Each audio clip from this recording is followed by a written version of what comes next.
I'm Olszewski. I'm running for the United States Senate. I'd like to spend just a couple minutes of your time, and I'd like to talk to you and share a story with you about my first experience dealing with terrorism. You know, April 19th, 1995. It's a day that I'll never forget.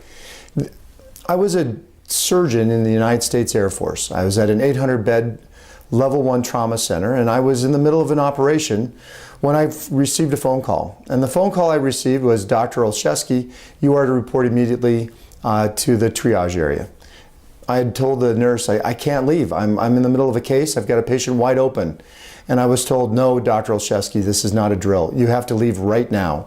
So I packed my patient with gauze, and I had a nurse put her hand on the patient's wound, and the anesthesiologist kept the patient stable, and I left. And I was told to grab my gear and travel exactly and straight to the staging area for deployment. We got on an airplane, and while we were on the airplane, we were told there was a large explosion in Oklahoma City. We weren't sure if it was going to be the only explosion or if it'd be only in Oklahoma City, but we were being deployed to Tinker Air Force Base, where we were to set up our rapid mobility trauma surgical theater and set up our ability to operate and take care of mass casualties. We got to Tinker about an hour and a half after the explosion, and we set up our hospital. We sent our scout team down to the command center, but they called back and they told us to stand down. Stand down, they said. And we asked why. What do you mean? We were expecting very high casualties. And they said there were high casualties, but everybody died. If they didn't walk away with wounds and scratches and cuts, they didn't make it.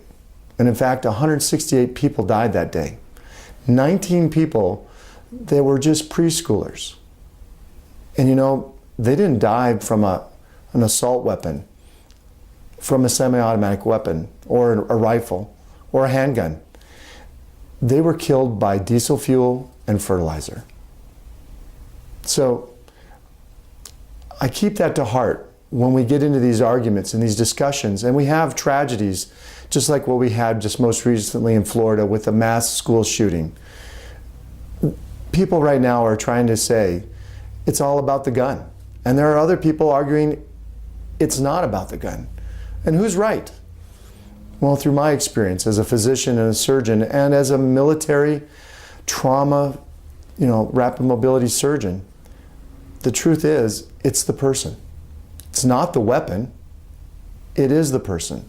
You take away the weapon and you say that it's all about the weapon, well, that person who wants to do evil will be able to do it regardless.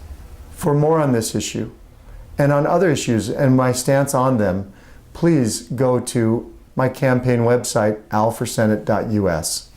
Thank you.